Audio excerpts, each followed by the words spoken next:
Hey troops, welcome back to the channel. My name's Ryan and I'm a former Royal Marine from the United Kingdom, and today we're going to be talking a little bit about Tier 1 Special Forces Delta Force. We've been talking a little bit about the different tier systems and stuff. I've got quite a bit of knowledge on how the United Kingdom tier system works in terms of how the military operates, Tier 1, 2 and 3. And I've been learning a little bit more about the United States and how their tier system works. Pretty similar, in fact, to how the British military utilizes their tier systems. However, I've noticed there's a little bit of a difference in the tier 2 and tier 1 guys. Okay, you can have a tier 2 special forces operator effectively, whereas the United Kingdom quite simply doesn't have that. All right, you'll have elite level soldiers in the Royal Marines, the Pathfinders, the Parachute Regiment, and so forth, but they won't be classed as special forces. Now we do have the Special Forces Support Group, which compromises of Royal Marines, Parachute Regiment, and some elements of the RAF Regiment. Okay, but it's still tier 2 in support of tier 1, if that makes sense. They do a few more Gucci things, granted, but it's still a tier 2 outfit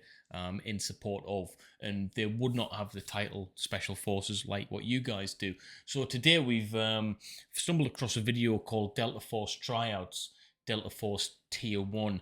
Now, I'm relying on you guys to feed me little bits of information in the comments section as to how this whole thing works, okay? Because I understand some videos aren't really accurate. I've had a lot of comments on the other videos I've done explaining in more detail. So if you could do that, guys, drop me a comment below and let's do this. Let's get straight into it then.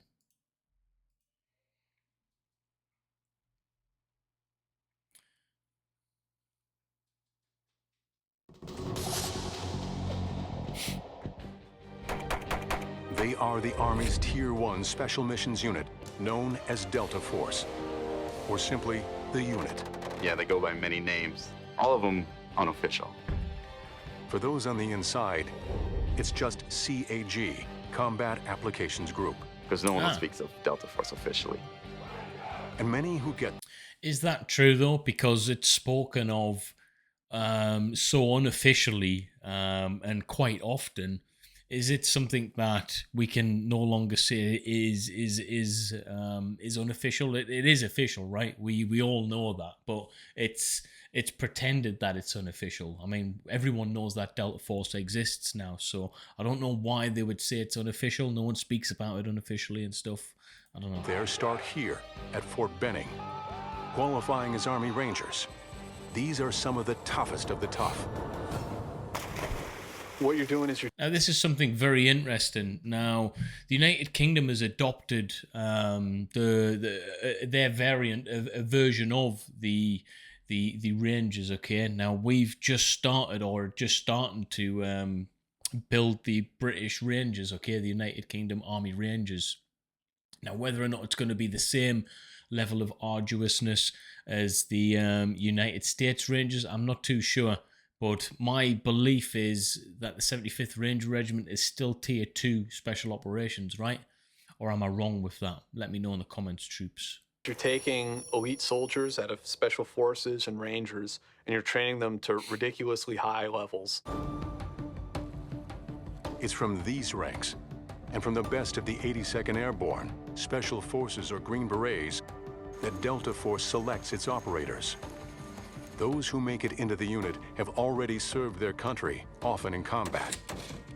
Their average age is mid-30s. I did enlisted time, lieutenant time, captain time in the Rangers. Right, so it seems to me a little bit how the United Kingdom Special Forces works in terms of you've already done a bit of time at a unit, preferably one of the more elite units, Royal Marines, Paras. I keep on mentioning these guys, but that's just a fact, okay? Even the British Army, people in lesser infantry groups will say, the Parachute Regiment, the Royal Marines, sets you in real good stead for Special Forces. That being said, it doesn't mean to say that you can't become Special Forces from different outfits. You know, we've got certain elements of the rifles, quite a few elements of the Scottish military. The Scottish people are quite tough individuals anyway, so you'll find that a lot of Special Forces are Scotsmen in the first place. Okay, it's just the way the nature of the military beast is over here.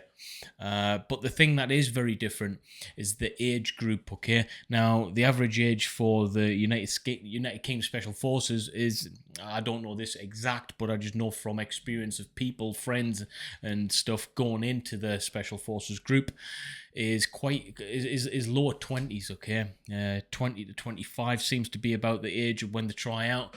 United States have a different approach. They like the maturity that comes with it, so 30 plus. I think that's a good thing. I think if we did that, we would have a much more mature outfit of men. But would they be capable of passing selection 30 plus? It's a hard thing to do at that age, guys. I'm 33 now nearly, and I don't think my body would be cut out for it right now. And then I had the opportunity to try out for the unit. I started out in Special Forces, then went to the selection and assessment program for Delta. Started out as a paratrooper in the 82nd Airborne. From there, I went to 5th Special Forces. After that, I decided to try out for a special mission unit. Trying out to be an operator is just the beginning of a long, grueling path. To get into Delta, based on what we know, twice a year they hold selection processes. Selection is a month-long course designed to choose from the best combat-hardened soldiers in the U.S. military to go into the operator qualification course. Out of my two classes of 120 people each, probably 12 to 14 made it. 90% of our best soldiers can't make it through selection.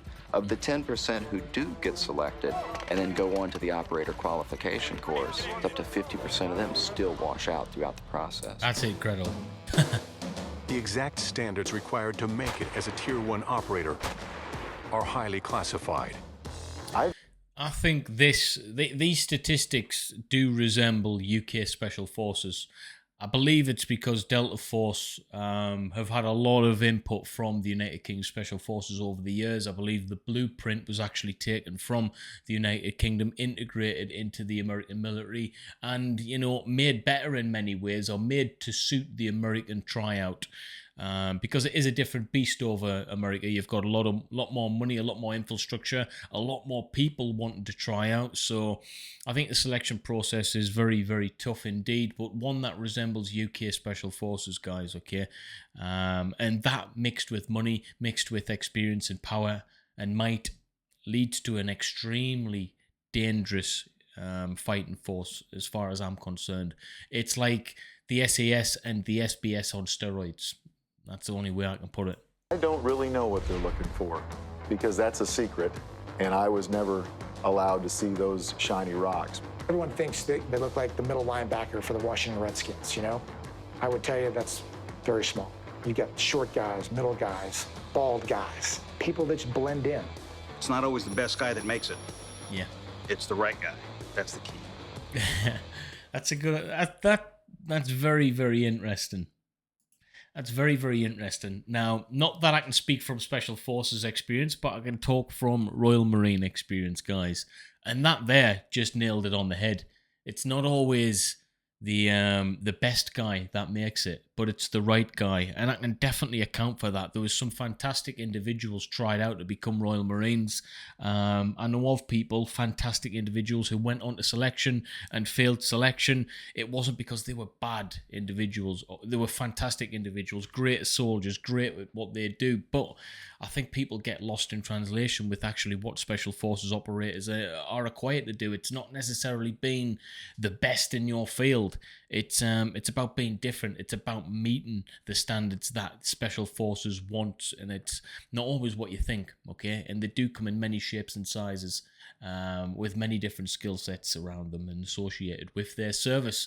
So that's really interesting. I've met some individuals who you just wouldn't think we just would not think for a million years were special forces operators, and you guys probably have met them too. If you've got any stories on that, actually, drop some comments below. I like to hear from you guys. All right, I like to hear the differences of opinion, the differences of how your special forces or military program works.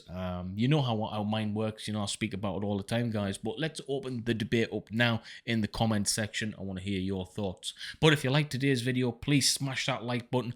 Please subscribe to the channel. If you want to become a member, hit that join button. This is me full time now. I did quit my job the other day, so yeah, I need this to work out, guys. But you know, thanks very much for being here. If you're here this far, thanks, guys. I appreciate it. But until next time, I'll see you very, very soon.